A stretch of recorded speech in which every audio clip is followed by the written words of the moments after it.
Good afternoon, this is Oxinity Channel on Education.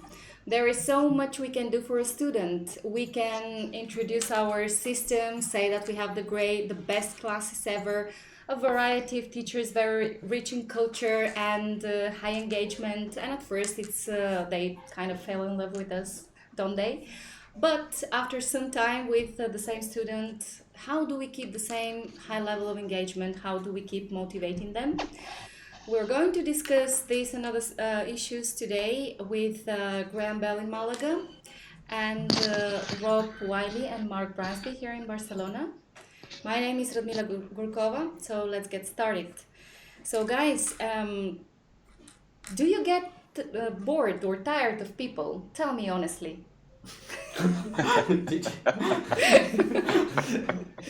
Yeah, so it's asking the person who's been divorced 3 times. So, yes.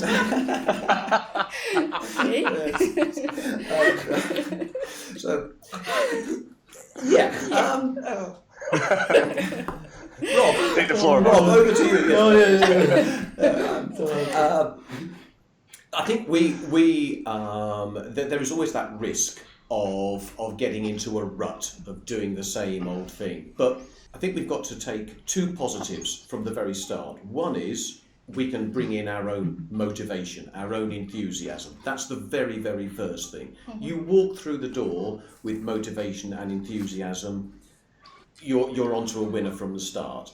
Second thing is, why is that student in the same room as you? Mm-hmm. It's because they've already been motivated to come along and see you. Even if they're in their own home, just by opening their door, they have been motivated to have that class. So you've got that foundation. What you do afterwards just builds on that, but you've got those 2 positives right from the start. And that's after a week, after a month, or after a year. That's still the case. That's very true. So, Graham, what do you think? Yep. So I'm still laughing at that. I think it's. I think, to be honest, to refer back to love, I think it's like that. You can't take anything for granted. You start with a student, everything's great. You make a connection, but you've got to keep working at it. Mm-hmm. You can't just go in there every day and expect it to be the same as the day before. You got to constantly think about what motivates them, what engages them, and keep challenging the status quo of your relationship with your student. And be like, okay, last week we did this, the week before we did that. Let's throw in something a little bit off the radar, let's do something a bit different. Mm-hmm. So before we were talking in the meeting with more teachers, and I think that Kevin summarized it in a very, very good way. So he said, after some time teaching the same student, we lost the teacher-student relationship. So we're now more like friends rather than teacher and student. And I think that that's quite representative, especially now that we do manage to engage, this is true, and we count on the student motivation. But can we continue having the same relationship as before, or it always changes? Does it have to change? I mean, I guess it doesn't have to change, but it does, right? It kind of naturally does. We're talking about if it just naturally changes from kind of a student teacher. I mean, you're still going to have that student-teacher relation, right? Where you can be friendlier, as friends, but there's still going to be that kind of, I'm still here to teach you. I think you can always look at something either as a positive or a negative. And if you look at it positively, if I am seeing a student every week, what's the positives of that? I get to learn about that student. What makes them tick? What stimulates them? I get to learn what doesn't stimulate them. So I know there's no point in talking about social media if they're not interested in it. However, what you still need to do is try and individualize the class to give them something that makes them think, yeah, actually, this is personal to me. Everybody wants to learn about how to speak English in a variety of ways. But how can you do that through an individual class? We know that the activities we use for many, many students, but you just introduce one element that personalises it to them, and you've engaged with them. You've got them there in the palm of your hand. Great. And if you're talking about something like the past tense, the present continuous, or whatever it may happen to be, you can use examples that personalize it to them. So you should be always thinking about your student. What is it for them that they want to hear? And by knowing them, you've got a head start. Yeah. So Yep. it's much more positive. Yeah. Let's say that you try to always make whatever you are teaching relevant to their context. In Always. part, yeah. Yeah, I mean, you could teach something boring, let's say, or something maybe some grammar point or structure, maybe that maybe not the most interesting thing, and relate it to what they're interested in to keep them engaged. There's an activity going around at the moment which is to do with skiing. Now, for me, I am not the slightest bit interested. I've never been on a set of skis myself, but especially around Catalonia, there are loads of people. What did you do the weekend? I went skiing. So it's great. So you identify it for them. So by knowing your student, by developing that relationship, and in actual fact, the more you know them, the easier in a way it becomes to criticise. I use that word in a positive way. There's nothing wrong with saying, actually, you did this right. Let's look at what you've done here. Because if you've got that relationship, that deeper relationship, they're going to take it a lot more easily than if you don't know them. It's like with our I remember relationships. I remember talking to you, Mark, when we were doing the course, and we were debating the kind of what's more powerful, the PPP model for showing people things, or actually attaching it to emotion. And I think until you develop that friendship with the student, then you can't really attach things to emotion. And it's when you get that state where you can be like, okay, well, I know about you, so we can personalize everything we're going to talk about grammar-wise towards you, so it's more associated with your life rather than the classroom, and it starts to stick and mean something. I think that's it's almost a goal for me, not to become friends, but at least to become colleagues with a student, rather than, I don't like the teacher-student relationship. I mean, I have difficulties with that myself, being a teacher. I don't want to be a teacher. I'd rather just be in a more fun environment. So I think it's huge for developing that stuff that you talked about with me before, Mark. It's for me. If you can make the student feel that they know about you as an individual, then you've got the basis of a really good, strong relationship. If it gets into a rut, it's the same as a personal relationship. In all seriousness, it can get into a rut, but you can get out of that. You introduce other elements, and there's nothing wrong in saying to a student, okay. Let's have a review. We've been having classes for 6 months. What about the next few months? How do you want to move forward? How do you want to develop? Totally. And there's nothing wrong with doing that. We sit down with our partners and say, okay, what do we want to do this year? Nothing wrong with that at all. Perfect. We can use exactly the same technique in this teacher-student relationship. So the class dynamics, how can it help? I mean, if we focus way too long on the same activity, obviously we will have a reaction probably of boredom, or I've had enough of this. So do you guys usually play with the pace of the class and the rhythm? How does it help? I mean, you can use the pace, right, to help keep people engaged, especially, if there's an activity or part of the class that they're maybe not so interested in. You can quickly move on and get onto something else that will kind of stimulate them and get them going. So I think different types of activities and using the pace of the class really helps to keep them engaged. We have, for an hour and a half lesson, for example, you've got 10 or 12 activities. It would be extremely amazing if you covered all 10 or 12 in that hour and a half. So you've got a mix, and you're going to use some of them. You've got to think on your feet. We, as teachers, we not only have to prepare, but we have to adapt literally in the classroom. And if you're talking to somebody and their view is, actually, I know this. you don't move on to the next part of the activity and the next part. You're just really, you're just flogging a dead horse, to be honest with you. But if you've got something you throw in, for example, what's going on in Catalonia at the moment, sometimes you can just mention that and you just sit back and let a group of people have a huge debate. And you keep making sure that they're talking correctly. But if you've got people who are engaged, who are animated, they can spend 20 minutes talking about that. There's nothing wrong with that, to adapt it to what they want to talk about. Actually, I think that not only there is nothing wrong with that, these are the magic moments that they will remember, because every class has to be somehow memorable, right? For the students and also for us. Okay, so is it difficult or easy to create these magic moments? Do you plan for them or they just happen? I think often they just happen. I think I'd agree. It just kind of, maybe you're not even expecting it to be a magic moment, let's say, but it just happens, and for whatever reason. But I think that you're right. It's like the same in a personal relationship. Magic moments, those wonderful days that we remember, are often ones that haven't been planned. They do just happen.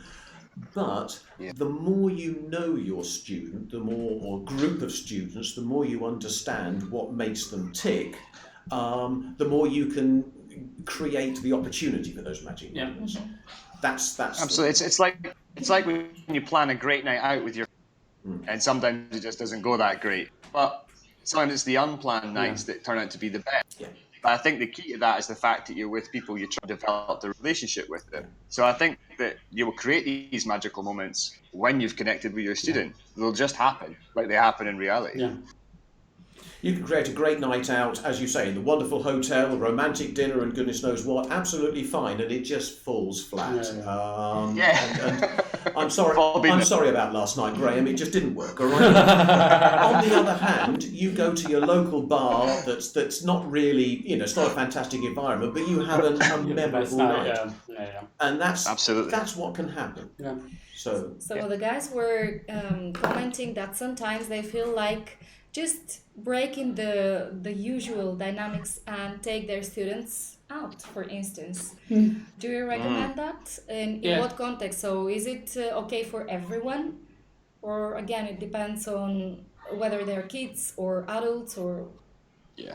I reckon anyone, no? If you can get out the classroom, if you've got a long class. I think it was mentioned someone had a 3-hour class, right? Yeah. And so rather than be 3 hours in a room, in a meeting room, a boardroom or whatever, get out, go and do something, go for lunch, I think you mentioned. Yeah, I had a group of four students, and we went out to a local pizza place at one lunchtime and just talked English, but just a different dynamic, different ideas, just once in a while. I mean, you can cover stuff like how to order in English and that type of thing, so actually being in the restaurant environment or in a bar or a cafe or wherever and using the... that it's the whole setting, right? So that we use the modal verbs, etc. more in English when ordering. Could I have, and etc. Yeah. So you can introduce those things. I don't think we need to get hung up by thinking, okay, every single class, I've got to cover this number of activities. Yet we have a plan. We should be progressing. But let's not worry if actually you only cover 2 or 3 activities, or sometimes just 1 or 2 in a class. If it's been a really dynamic, powerful class and they've talked about something. Absolutely. You walk away from that and you think, wow, that was brilliant. Yeah. But it's not the same. You could do 10 activities and think, that was so boring. Yeah. It's not the fault of the activities. It's just you have to, as I say, think on your feet. You have to be dynamic. And you can use carrot and stick as well. You can say to your student, okay, how about you bring what you want to learn, and we'll do that in the last 20 minutes. Yeah. And the first kind of 40 minutes, my thing, because sometimes giving the power back to the student and saying, all right, how about you tell me, and you've got to be a good teacher. You've got to be able to test each test. You've got to be able to adapt on your feet. Sometimes the student wants that. There's just going to be someone that day or whatever. And if you just give them that bit of control, it changes the dynamic and it engages them and motivates them a bit more, right? Yeah. it's mixing up, so it's listening, talking, watching a video perhaps, it's engaging on a variety of things, so you can motivate within a class. But you're absolutely right. If somebody's interested in a sporting event or an item of news or politics or whatever, something's happened that day or that week, just mention it. Yeah. Just see what the reaction is, and if you know the student, then that's great. We all know there are topics that we don't talk about with our partners because we're going to argue. Other things you think, actually, this is really going to engage them. They're going to be really interested in this. So it's exactly the same with your students. Actually, you can go further. So not only mention it, but also provide something for them, treat them. With we mentioned it before, we have that plus tab button, like the possibility of creating something specifically for them. So that's great if we want to transmit to the student, yeah, you matter to me. So here is my treat to you. That's, I don't know, article or picture or video especially for you. Yeah. Okay, so just to encourage teachers to use it and to remember that can create that special bond or the magic moment that we want from students. I think we have a couple of comments. Yeah, so Gabriella, I'll summarize, but she's mentioned that she teaches a couple of kids, so a 4-year-old and a 6-year-old, and that they do a lot of drawing and crafts in the class because she's found that it works. But she's worried that even though they're happy and responsive to it, maybe the class lacks a bit of being a bit dynamic. So how can she improve upon this, and how can she break the routine but still keep them actively engaged? Even though, especially as it seems to be working now, what else maybe can she? So these are kids, right? 4 and 6-year-old. 4 and 6-year-old. What would you advise her?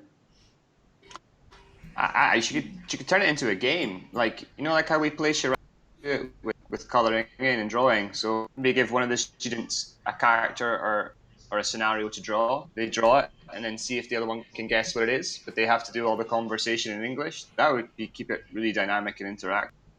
Tons of stuff you can do with kids when they're drawing, working with colours, with shapes. It's how much you push them and how much you let them take control is what controls the dynamic. If they're just sitting drawing, you struggle to control them, right? I would here mention that to really bear in mind the short attention span, and it's something that scientists have measured. So we as teachers have to know. Usually kids cannot be engaged in the same thing, with the same thing, for more than 4 or 5 minutes. So if you take a look at children's books, you can read a fairy tale, for instance, for the youngest ones, in 4 or 5 minutes. Videos, that they have the same duration, 4 or 5 minutes. That means that you cannot expect the kid to be engaged in the same activity for more than 5 minutes. So that requires a variety of resources and a variety of material. Usually, in order to have a good class, we need to change. So reading a fairy tale when they're exhausted calms them down. Then having an activity that is related to motion does quite the opposite. So playing with the different rhythms, but knowing that they won't be engaged with the same activity for more time. Probably the 6-year-old a little bit more, but the 4-year-old. I mean, it was like that when we were in school anyway, right? I remember when I was a tiny little kid in primary school, and we used to do some kind of sort of TPR activity where we'd all be up out our seats and doing something, and then after that we would go and sit on the carpet and have story time or something, to kind of bring us back down. And it would be constantly quickly changing the types of activities that we were doing. Again, every student and every child student is different. I've noticed that with say 4-year-olds, actually you can repeat the same thing over and over again for a long time. And actually, as an adult, I sometimes get bored. Oh, not again. But the child was, again. So actually, it does depend again on the individual. And again, it's up to us to look and think: is this person, whether it be a child or an adult, are they getting bored? Are we still engaging with them? They can watch a film, and then the next day they'll watch the same film, and the day after, and you think, how many times have I watched Mary Poppins or something like that with my son or my daughter? So again, they do have a short attention span in learning, but in repeating, actually, you can probably pass 20 minutes doing the same thing. We're kind of going on from kids. I think. Go. Sorry. No, go. No. I was just going to say that different activities, you have to teach them in a different way every time. So you want to make sure you're doing a bit of a kinesthetic thing, a bit of an audio thing, a bit of a visual thing, some logical stuff. So you're keeping different parts of their brain active. That's the same with adults. With me, I can't sit and read for an hour. I'm gone. I need to get up and move. I need to work with different parts of my logic. Stuff like that is really important too for keeping engagement. Yeah. Yeah, well, in terms of kind of engagement and that, Matt's asked about the best way to keep an uninterested teen motivated. A teenager. A teen. So what's the best way to keep an uninterested teen motivated? I don't know. I haven't got too many teen classes. Yeah, relating to. So, I have to get her. Sometimes I take her out onto the balcony just to get her to look at stuff in the distance and work on things like that. I mean, obviously because she's a kid, I can't take her out the house, but I have to make sure that everything's kind of related to her. I lose her attention span in probably less than 4 or 5 minutes. So I have to keep on chopping and changing, and I have to constantly play devil's advocate. I have to annoy her, basically, to get her to do stuff. Does that make sense? Mm-hmm. Like, if she has an opinion, I do the polar opposite, just so I can have almost an argument with her for an hour. Yeah. Oh, that's great. That's a great strategy. Yeah, I mean, and that's a tactic we use with adults as well, isn't it? Especially in a group, you throw in that curveball or that hand grenade and see what I happens. do it, especially if you've got a group and they all agree. Then just boring, drop it and just watch it explode around you. I've got a teenager, and yes, it's trying to identify what motivates them. There's always going to be something, even if it's a video game like Fortnite. Get to talk about Fortnite. Or anything similar, and you can use tenses, you can introduce grammar just by discussing that. And what we've got to remember is on the activities that we use, there should be always examples of using a tense. We don't have to use those examples there. Think of something that's going to, so when did you play basketball? What happened during your basketball match? This happened. You just adapt it to what they want, they're interested in. And it'd be very, very difficult to find somebody who absolutely is not interested in anything at all. But as teachers, we need to find out what that is. We do a lot of that vocabulary.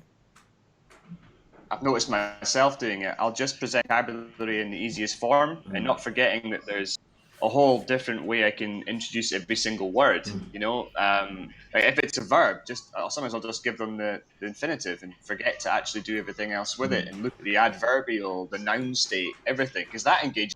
Then they start to see the etymology and sometimes the links between words. That really engages not all students, but engages some students a lot. And also, noticing what you were doing there, the way even that you were moving, and you're moving your hands, you're giving something exactly to focus on. You're motivating, you're stimulating.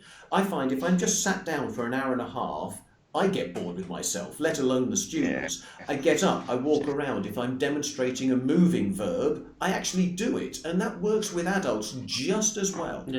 Got a class in a company called Core Fitness. So if I'm looking at comparatives, if I'm looking at I say, okay, so is this more expensive than that? Why is it more expensive? Tell me why. What does this do? And so you're automatically drawing them in to what they're interested in. And I think that's the most important thing. If you're in a work environment, you've automatically got stimuli around you. And you can use them and adapt it, and they think, this relates to what I'm doing. So Mark, basically you're suggesting that we look at the material and then we look around. And then always make sure that what's in the objective of the activity is met through the context of the students in that particular company or that particular group or even age. Totally. Okay. Okay. What else, Rob? Yeah, we have a question, comment. So, because some of us have the same students on a weekly basis, and some of us kind of rotate. So, yeah, a comment here that you can teach us. Obviously, if you have the same student week on week, you can tailor and personalize the class, and then the students, will become engaged and look forward to the classes.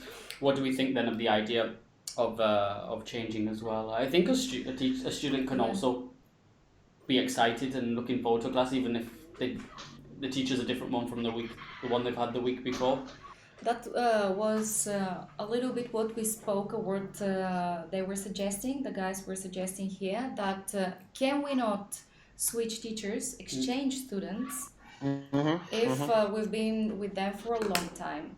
So is that a good idea? What benefit can that bring? Yeah. I mean, yeah, good. Yeah. It can be a benefit. I think as a teacher, if we get the sense that it's not quite working, then it's something perhaps to introduce a change. I wouldn't want to change classes simply because, okay, it's been 6 months, now you have a different teacher. Because if you've got that great long-term relationship, why change it? If it ain't broke, don't fix it. But if you're thinking, actually this really isn't functioning, we're doing the same old thing, this teacher this student I'm losing, they're not really engaging with me, maybe without just saying, actually, Rob, would you mind doing this class? And it could just be for a couple of weeks even, right? And just to give them a stimulus. Yeah. Just I think I've done that before. Yeah.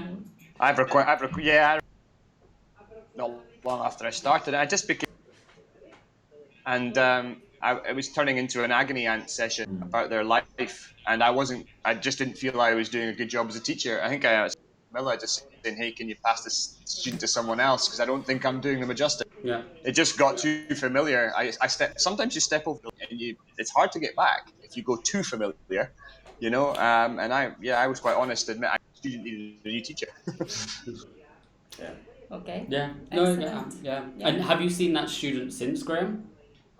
No, you've not been back. No, because that's one of the advantages, because I have some classes that I see every week, and I have other classes that I do rotate with some of the other guys here.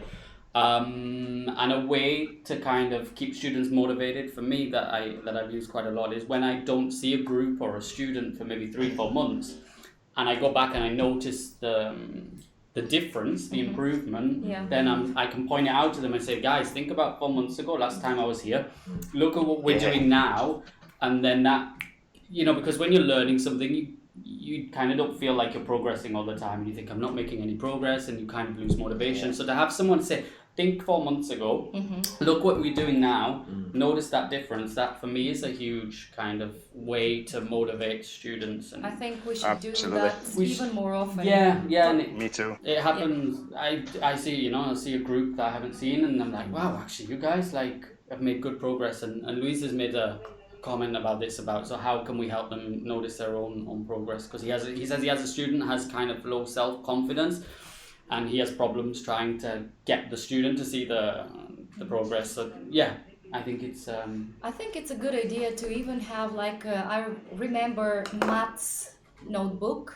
Graham, you were explaining that, so I think it's a good idea to really compile some evidences and communicate them to the student. I think that sometimes we forget to communicate successful, progress or success. We forget because we're focused maybe on the objective of our class, and we are focused on the students' errors, and we fix them and we work with them. Every now and then it's a good idea to recap and to say, remember that you were using this before, right now you're not doing it anymore, for instance, or you've acquired all this variety of vocabulary, tenses, etc. You're much better at fluency, your pronunciation has improved. Let's remember to communicate that.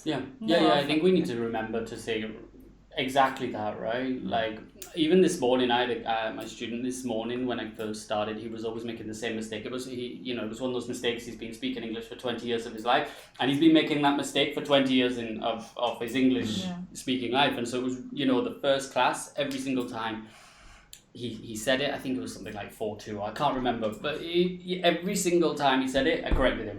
And then this morning, he said it the correct way, and I didn't even say anything, but he went, "You told me that," and like, because we've been doing it for the last 2 months now, and you know, just little things like that, and you know, he noticed, you know, that he noticed himself that he'd learned that, and I think again that's good. Also, it's with certain students, they will be comfortable perhaps with not with making errors and being corrected if they know the teacher as well. If you've got a different teacher, initially there's that, oh, I don't want to make mistakes, because we've got to recognise that a lot of students, that they are struggling perhaps to communicate in what is for them a foreign language, and they're going to be self-conscious. So let's not sort of fail to recognise that actually, having built up that relationship with them, we're making them more comfortable and more open to that constructive criticism, that correction. Yeah, I remember. Yes, of course, you did tell me that 2 weeks ago. Yeah. Of course, with a new teacher or a different teacher every week, you're not going to be able to do that. Yeah. And I think we have to remember as well, we have all been or are going through the same process, just not in English, in another language. And so I use that often as, you know, a way to be like, don't, you know, especially if they're feeling kind of down or unmotivated, I'm like, don't worry, I'm going through exactly the same thing. I know exactly where you're coming from, or I've been through the same thing. I know where you're coming from. We're going to get through this together, and that being just a able bit of to a confidence. empathise with people. Yeah. Excellent. Anything else, Rob? That's all. That's okay. So one last thing from Paulina. I just want to finish with a sentence from her.